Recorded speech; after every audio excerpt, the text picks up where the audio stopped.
filming? Yeah. Oh my god. Filming best Carson friends. told us to squeeze in together, so I'm like, okay. She was like, you're like lovey-dovey. Hi everyone, welcome to our next podcast, and this one is a bit different because Leo is not here, and we'll talk about it later. We're also in our new studio. Yes, So, we set up a welcome. little space for us to do these. Stay tuned. Buenas tardes, señoras y señores. Estamos hoy desde el estudio de... Iba a decir algo que no tenía que decir. Creo que tienes que cambiar a inglés. Sorry. My bad. I'm just trying to attract a little bit of a more Hispanic audience, so maybe, starting in Spanish will help. We need Franklin for that with his Spanglish Yeah, hour. su inspiración. Yeah. Yeah, he's good at that. Maybe we should have him in the podcast. Franklin will invite you to the next podcast. So this is our formal invitation to you.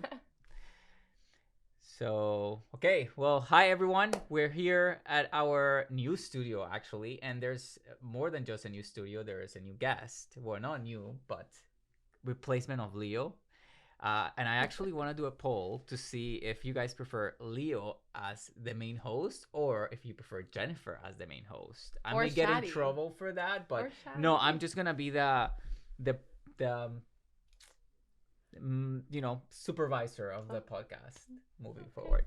So yeah, let's hear from you guys if you prefer Jen or Leo as your primary host. Or Shadi. I want to welcome Jen to our podcast today. She finally joined us again after literally having to drag her into our new studio because this is pretty much our premiere in our new studio. And Jen, how are you? I'm good. How are you? I'm doing great. Long time no see. A long time no see, I know, right? People would think that we see each other every day, but actually no. I'm the third favorite child, unfortunately. Maybe the fourth because La Douceur probably was the third favorite for the longest time. And we'll talk about Five La Douceur very soon. So today we will be bringing a very interesting topic. A lot of people ask us, and a lot of people, have this conception of what happens or what happens behind the scene when the property is getting ready for sale, or when we're getting a listing ready to go on market. And we have a very different process because of our involvement in the listing process. And I'll let Jen chime in a little bit about what does it take from the day we get the green light from the client until the day we list. Maybe we'll not go through all the details, but through the most, I guess, important details. So Jen, how is it for you from the day you get the green light from the clients? I know there's little things you do very different, from the notes and all the gifts and all the little contracts with the kids to being present for contractor jobs or quotes and basically project managing the entire thing. Can you just tell us a little bit about? I think that there's this misconception that when you're listing a home, you just go get a signature from your clients and then you pretty much hire a photographer or videographer, and then you just send it off to MLS to sell itself, right?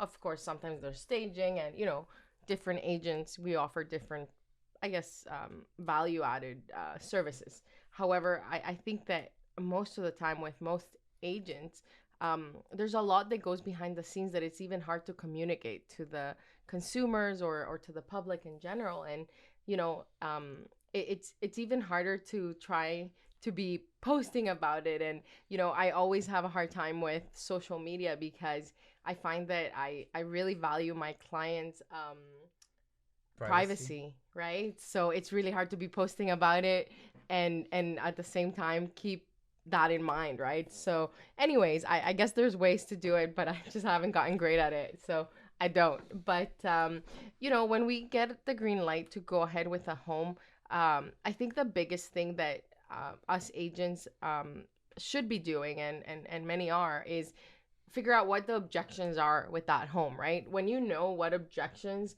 the public or potential buyers are going to come up with, then you figure out, is there a way that I can handle this objection? Can you give an example of an objection, just to give our audience a little bit of a... I guess, wow, there's so many. I can't think of one. But Do you have one that I could use? I think so. Maybe um, small spaces. Small spaces. There's a lot of small spaces, and yeah, and it's a very common one too. Yeah, and there's a lot of small spaces tend to be in urban neighborhoods most of the time, right? So when it comes to small spaces in urban neighborhoods, the reality is that many times some people might be stressed that they have a small space, but you shouldn't be stressed about having a small space.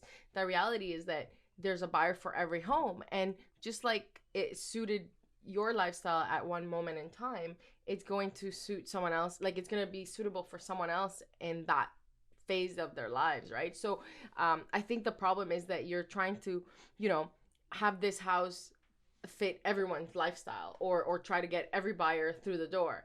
But not every buyer is going to be your buyer. So the trick is really just targeting and making sure that, okay, who is going to be my buyer when I list this house, right? So that's a question that you ask yourself as an agent, but you also ask yourself as a seller, right? That way you're not stressed that, oh, I need a lot of showings. You don't need a lot of showings. You just need very few from the right buyers, right? So what would you do in an event that there's a property that is perhaps has a challenge where we're talking about a smaller home, and we're trying to achieve a higher value?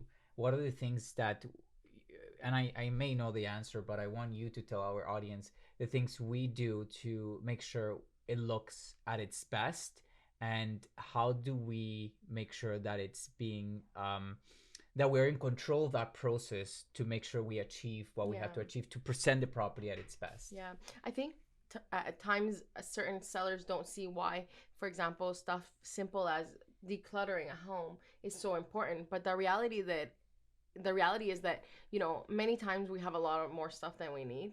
Guilty. And when people come, they get overwhelmed with the stuff, and they can't see past that, you know. I can see past that. You can see past that. Most agents can see past that. But like when a buyer comes, they're looking for that emotional connection with the home, and the clutter doesn't allow them to have that, right? Our marketing is very emotional. We try to make sure that, you know, we're able to touch on those feelings that will make someone say, hey, I love this home. I want to bid on it, or I want to buy it. Like, it doesn't matter. Like, it's my house. You know, and we've had it in the past where a potential buyer comes by and he's like, I remember he was telling me, like, why are you letting people through the door? Like, this is my house now, you know. And it was funny, but yeah, like it's important to trigger those emotions. And sometimes, you know, it doesn't make sense for some people, but it really is important. Yeah, I guess also choosing. So we have a designer in house. Her name is Giovanna. Maybe we'll have her one day as well in the podcast. But just to kind of elaborate a little bit on the decluttering part, there's also a staging part, and I'm sure everyone is familiarized with staging, but not all staging is done right, and selecting the right furniture for the space is crucial, because when we're dealing, for example, with a small space, a lot of people will just live based on their comfort level. They want a very comfy couch or sofa, but that is probably taking a lot of space. And there's also some height things Giovanna works with, and making sure that the space looks as ample as possible. So I think that just to give an answer to our audience, it's decluttering and proper staging. Having a right professional and interior designer actually look into that, and that's one of the steps we cover when we're preparing a listing for sale. Yeah. But there's times that the property needs more than just staging, right? And sometimes staging is not done right, like you were saying, right? Like staging is not supposed to just fill a space.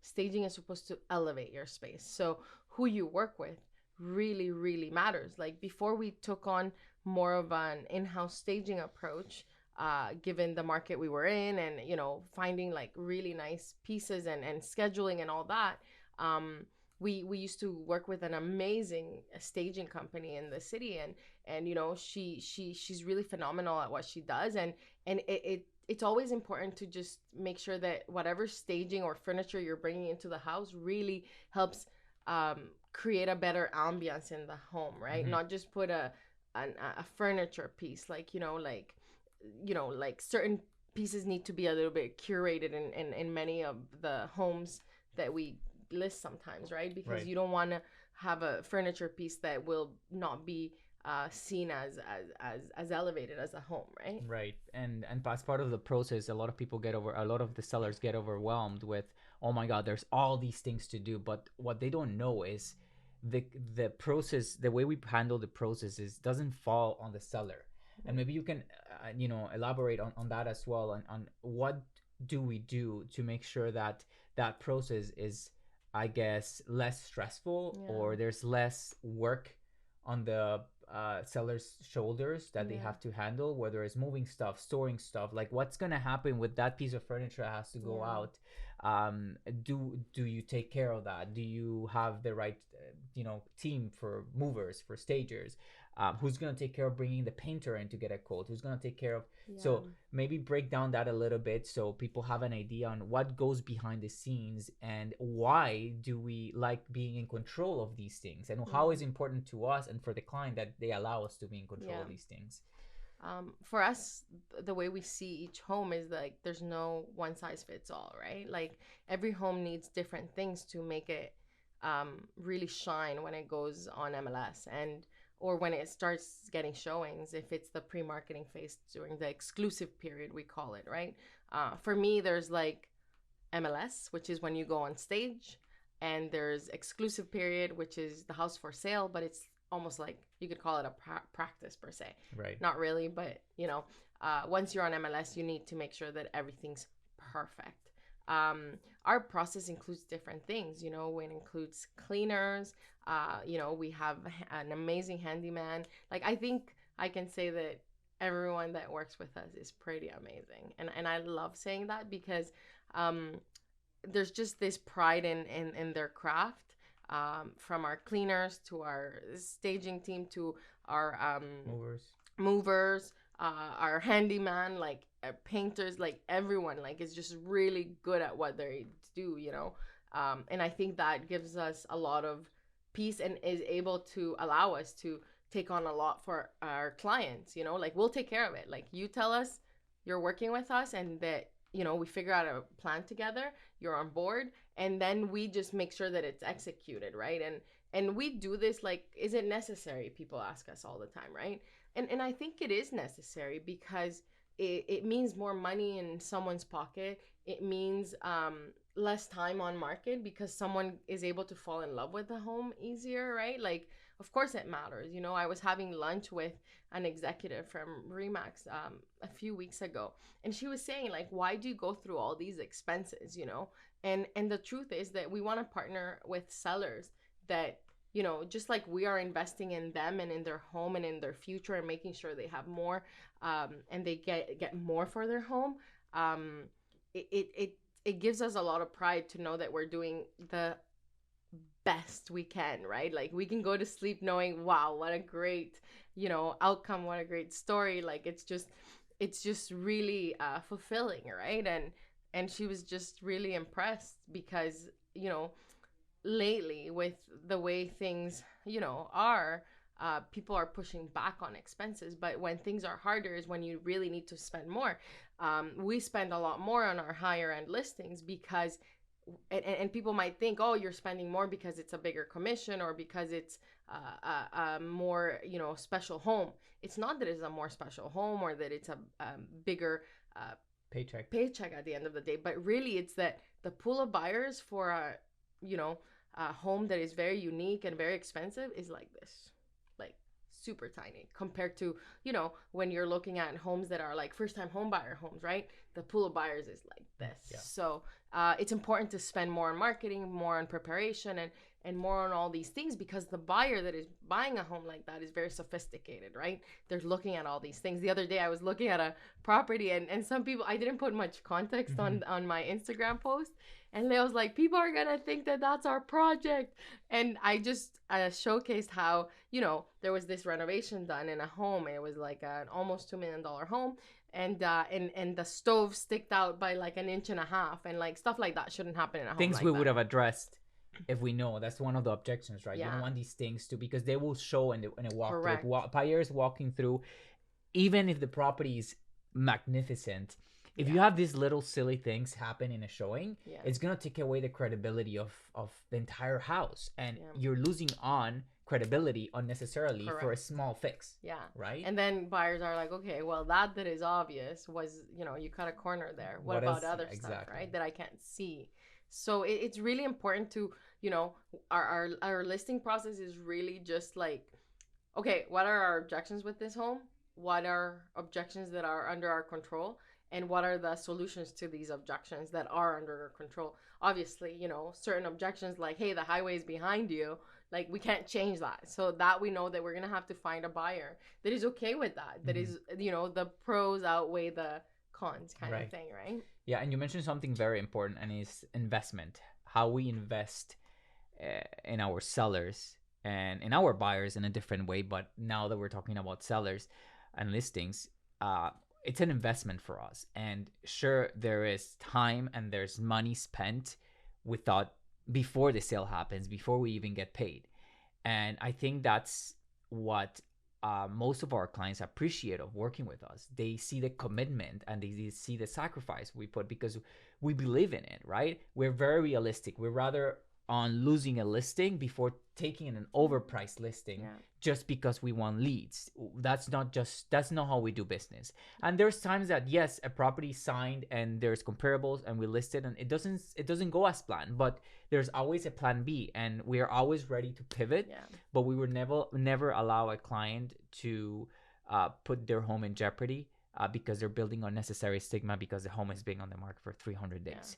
So this is not how we do business. But you mentioned it is, and our client told us last week, remember, that's one of the things that stuck with me.